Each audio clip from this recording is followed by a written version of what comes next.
Good morning, fans of sports. We are so excited today. We have an author that wrote the book, the Golf Hundred and Spirit, the Golf Hundred and Spirited Rankings of the greatest players of all time. We are so excited today. Our guest today is Michael Arkush. Am I saying it right, Michael? Arkush. Arkush. Arkush. Excellent. And Michael has written for the New York Times. He's written for the Washington Post and the Los Angeles Times. And we're going to be discussing his new book and all the rankings and how they fall out. So, Michael, what inspired you to write the book? These are players who I followed when I was a kid. I used to have competitions in my basement. I'd write up all the results. I kept records of them. I don't know what happened to them. I think they were thrown out with my baseball cards. Hmm. And then I got to know them as adults, and I wanted to check in on them. And I also wanted to figure out where do they rank in the history of this great game. Um, we've had so many incredible players, but I wanted to sort of figure that out. And I looked around initially, and nobody had done this. So I figured, why not me? Exactly. I was going to say it's one of those things that needed to be done. I mean, people talk about it, but they've never really put it to paper like you have. And I think you've done a heck of a job with the list. The thing I Thank really you. like about your list is how that you decided the parameters. So please tell us a little bit about your ranking system and the heavy emphasis on major championships. As it should be. I mean, we just watched the Masters. The four times a year, the best players in the world convene on the toughest courses against the toughest fields. That to me is the true barometer of greatness in the game of golf. So I gave 2,000 points for every major victory, 500 for second, 250 third, 100 fourth, and 55th. I also did factor in regular tournament victories, but only 300 points apiece and only for first place. Um, I also gave bonus points, contribution to the game, impact on the game, players who died young. Mhm. I awarded them points based on what I calculated they would have achieved if they had lived longer. That makes sense. I was going to say, you like Roberto Clemente. I know it's the wrong sport, but he had such a bright future ahead of him, and then was cut short. Who in golf qualified for the future points or potential points? Well, a guy like Tony Lima, who died at the age of 32 in 1966 in a plane crash. He had really just found himself a couple years before, had about a dozen tour victories. Surely would have gotten five more, seven more, who knows? Mhm. Um, and he died right after. In fact, he died right after the PGA Championship in Akron, Ohio. Okay, Oh, yeah, yeah. Very flashy player, exciting. It was a tremendous loss. Others include Lorena Ochoa, the LPGA player who was the four-time player of the year, who retired at the age of 28. Can you imagine retiring at 28? that's And insane. isn't Yeah. that insane? Bobby Jones did too, by the way. And she retired to start a family, and there's no doubt she would have won a lot more tournaments. Mhm. So, are any of the players penalized for their behavior? Like, was there somebody that you were like, hey, they kind of deserve it, but yet they did something off the court or I mean, on the grass or off the grass that you were like, I don't know about that. No, in fact, I'll give you a Cincinnati reference. Pete Rose should be in the Hall of Fame, okay? Mhm. And I did not deduct any points for anything that happened outside the ropes. I actually added points to their for things that they did outside the ropes, contributions, because that's also a huge part of greatness. Okay. So there was no like, a more Rory McIlroy or something that you were like, hey, he did that wrong thing, or so. No, none of No, that. none of that No. stuff. Okay. Could there be someone besides Tiger that's the greatest of all time?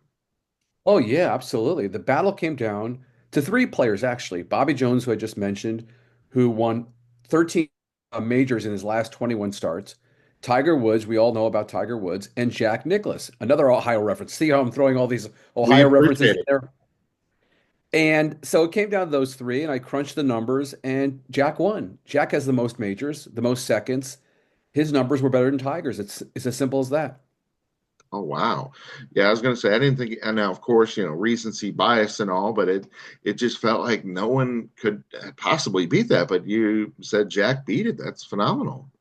Absolutely. Yeah. I mean, I'm also giving Jack 20 majors, not 18. Everybody gives him 18, but I'm counting the two U.S. amateurs he won in 1959 and 1961 as well. Excellent. And then I know this one's going to sound like an odd one, but he's my favorite, so I got to ask about him. Sure. John Daly, is he on the list? No, he's not on the list. Yes, he's got the two majors, but he really did not accomplish much more in his career. He had an impact in terms of popularity and all that, but not enough to get him over the hump. Okay, well, it was worth a shot. I was going to say, shoot, rooting for him. Even if he don't make the top 100, he's still my favorite. Are there any women golfers on the list? Oh yeah, 15 women on the list. See, I just felt like you can't marginalize women. They've been marginalized enough already. So, and some of the great women players are among the greatest players in the history of the game. They deserve to be there. Mickey Wright, Annika Sörenstam.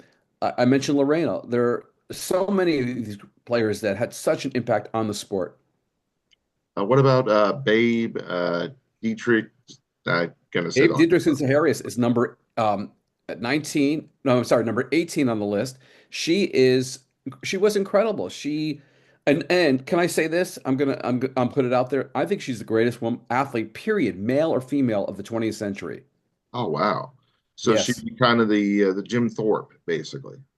Yes, better. And Olympic gold medals and outstanding in golf and played baseball and billiard. I mean, she did everything. Oh wow. Yeah, I was going to say it sounds like she had a heck of a legacy. And Absolutely. was she the number one on your women's golf list? No, number one on the women's list was Mickey Wright. 82 victories, 13 majors. She left the game, not left the game, but scaled back at the age of 34. She could have won 90 times, maybe 100. Everybody, including Ben Hogan, said she had the best golf swing they ever saw. Oh wow, that's saying something. I mean, gosh. Yes. Um, did you ever consider doing one of the greatest courses, maybe as a sequel?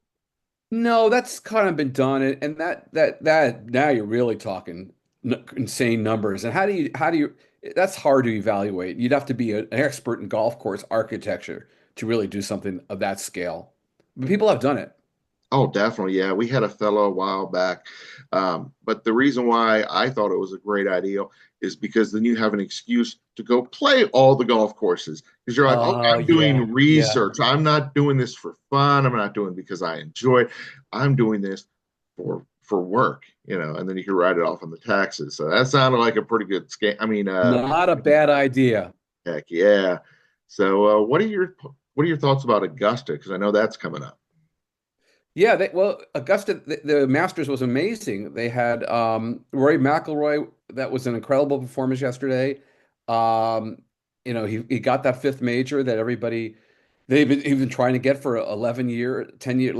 It's who knows now? It may open the door for three or four more majors. He may even get up to 10. It's not outside the realm of possibility. Oh wow. Yeah, that'd be quite impressive.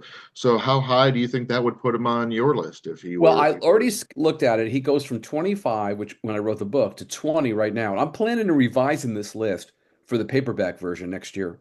nice? And then so in other words, there'll be two different books. It'll essentially be mostly the same, but I'm going to have to put in a couple players and take a couple out, and that's not going to be any fun for me. I grew to be fond of these players as I did the research, and I hate the idea of taking somebody out, but I'm going to have to. Exactly. Yeah, I mean, because you kind of feel bad. You like you said, you grow to know them and respect them, and then to be like, hey, you just missed the cut, and you're now 101, and oh gosh, that would be tough. I was going to say, I know this is kind of an odd place to play golf, but I wanted to get your opinion on it. What do you think about upper deck golf and how they've been playing at stadiums like, my hometown in Cincinnati? They play at the Great American Ballpark, or up in Ohio, they played at Ohio State. They turned them into golf courses briefly. Well, to me, I'm a traditionalist. I mean, there's only one real way of playing this game, and it's out there on the course, 18 holes, dealing with every obstacle in front of you. Nothing else really appeals to me. Yeah, the other thing's kind of more just like a driving range, it feels like. Yeah, yeah, yeah. It's great people can get out there and play when they have the time they do, but there's nothing that replaces playing nine holes or 18 holes on a real golf course. So, which is your favorite to play on? Which course? Yeah, which course? There's a place called Cypress Point in the Monterey area, which is incredible. Pebble Beach is one of my favorites. Marion in Philadelphia. Um, there are a host of them, but Riviera out here in LA, where I've played quite a bit. Um, I've been very fortunate to play some of the great courses. Awesome. Well, Michael, it has been a pleasure having you on the show today. We're excited about that new book, The 100 or The Golf 100, a spirited ranking of the greatest players of all time. It has been a pleasure having you on. Before we let you go, where on social media, where on the web can we find out more about you? I am not a social media person, but people who want to buy the book can go to Amazon or they can go to the Penguin Random House website and it's available. And I encourage people to buy it and start their own arguments with their friends. Sounds great. Thank you for joining us today. Thank you so much. Appreciate it.